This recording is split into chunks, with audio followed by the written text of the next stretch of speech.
రాబోయే కేంద్ర ప్రభుత్వ ఎన్నికల్ని పారదర్శకంగా నిర్వహించేందుకు రాజకీయ పార్టీలు తమ వంతు సహకారం అందించాలని ఉమ్మడి ఆదిలాబాద్ జిల్లా ఓటర్ జాబితా పరిశీలకులు, ప్రభుత్వ సంస్థలు శాఖల ప్రత్యేక కార్యదర్శి భారతి లక్పతి నాయక్ అన్నారు. ఆదివారం మంచిర్యాల జిల్లా కలెక్టర్ సమీకృత కార్యాలయ సమావేశ మందిరంలో ఉమ్మడి ఆదిలాబాద్ జిల్లా కలెక్టర్లు వివిధ రాజకీయ పార్టీలతో సమీక్ష సమావేశం నిర్వహించారు. ఈ సందర్భంగా వారు మాట్లాడుతూ ఓటర్ జాబితా సవరణ కోసం రాజకీయ పార్టీల నాయకులు సహకరించాలని అన్నారు. పోలింగ్ బూత్ స్థాయిలో ఇప్పటికే ఓటర్ల జాబితా పూర్తయిందని, మరోసారి రాజకీయ పార్టీల నాయకుల సహకారంతో సవరణ చేసే విధంగా చర్యలు చేపట్టాలని బూత్ అధికారులని ఆదేశించారు. ఎన్నికలు సజావుగా సాగేందుకు ప్రతి ఒక్కరూ కృషి చేయాలని పిలుపునిచ్చారు. ఉమ్మడి ఆదిలాబాద్ జిల్లాలోని నిర్మల్, ఆదిలాబాద్, కొమరంభీం, ఆసిఫాబాద్, మంచిర్యాల జిల్లాలో ఓటర్ల జాబితా కోసం 2 రోజుల పాటు స్పెషల్ డ్రైవ్ నిర్వహిస్తున్నట్లు తెలిపారు.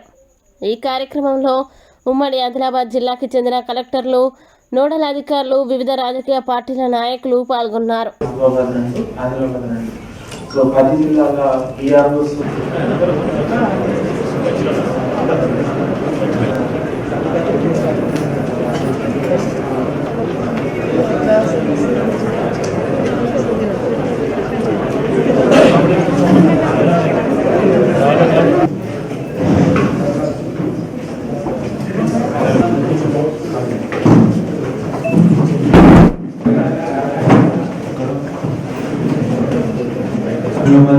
ఆసిఫాబాద్ డిస్ట్రిక్ట్ నుంచి రావడం జరిగింది. ఈఆర్ఓ లెవెల్లో కానీ, డిఓ లెవెల్లో కానీ, కొన్నిసార్లు తహసీల్దార్లు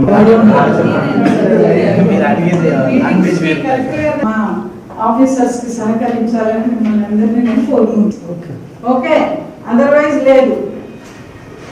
ముగిస్తున్నాను. Thank you. మీరు ఏమైనా చెప్పదలుచుకుంటే దయచేసి చేయకపోవడం వల్ల ఏమైందంటే ఓటర్స్ చాలా కన్ఫ్యూజ్ అయ్యి పర్సెంటేజ్ అదే సీరియస్ గా ఇన్రోల్ అవుతుంది. అది చేయకపోవడం వల్ల ఏమైందంటే అంటే మీకు ఎక్కడైనా ఎటువంటి డౌట్స్ సంబంధించిన ఏఆర్ఓస్ అందరూ ప్రజెంట్ ఉన్నారు. ప్రతి 2 to 3 బిఎల్ఓ సూపర్వైజర్స్, అదేవిధంగా ప్రతి కాన్స్టిట్యూషన్ 4 జిల్లాలు ఆదిలాబాద్, నిర్మల్, మంచిర్యాల, ఆసిఫాబాద్ 4 జిల్లాలకు ఎలక్టోరల్ రోల్ అబ్జర్వర్గా ఇప్పుడు స్పెషల్ సమ్మరీ రివిజన్ అనేది మనకు స్టార్ట్ అయింది. అందులో భాగంగా ఈసారి టైం తక్కువగా ఉండడం వల్ల మాకు చెప్పడం కూడా, మమ్మల్ని అపాయింట్ చేయడం కూడా ఆర్టికల్ 324 కాన్స్టిట్యూషన్ ఆఫ్ ఇండియాలో ఎలక్షన్ కమిషన్ ఆఫ్ ఇండియా మమ్మల్ని సూపర్ గ్రాండ్ స్కేల్ ఆఫీసర్స్ని అపాయింట్ చేస్తుంది. అందులో భాగంగా నేను ఇక్కడికి రావడం జరిగింది. ఈ రివిజన్ యాక్టివిటీలో భాగంగా పోలింగ్ స్టేషన్స్ మొత్తం కూడా తయారు చేసుకోవడం, 1500 మంది ఓటర్ల కంటే ఎక్కువ ఉన్నటువంటి పోలింగ్ స్టేషన్స్ని ఎవరైనా ఇట్లా మాకు సపరేట్గా దూరం అవుతుంది అని అడిగినప్పుడు, ప్రజల నుంచి డిమాండ్ ఉన్నప్పుడు, ప్రజలు అడిగినప్పుడు సపరేట్గా ఆక్సిలరీ పోలింగ్ స్టేషన్స్ కొరకు కలెక్టర్ గారు అక్కడ ఆ ప్లేస్ని ఇన్స్పెక్షన్ చేసి వారు లాటిట్యూడ్స్ అన్ని పంపించిన తర్వాత మీకు కొత్త పోలింగ్ స్టేషన్ ఏర్పడటం, ఇందులో అంత ప్రక్రియ ఉంటుంది. డ్రాఫ్ట్ పబ్లిక్ రోల్ అనేది పబ్లిష్ చేయడం జరిగింది. ఆ తర్వాత రివిజన్ పార్ట్ స్టార్ట్ అవుతుంది.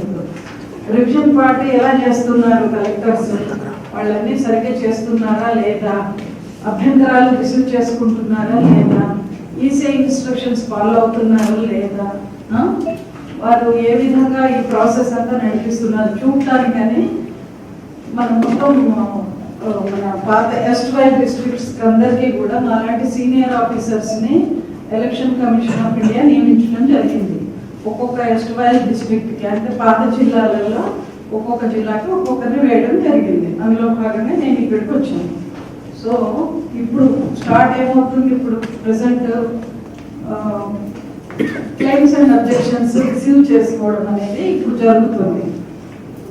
మీ బూత్ లెవెల్ ఆఫీసర్స్ అందరూ మీ ఊర్లలో ఉన్నాడు, మీకు పరిచయమే కదా.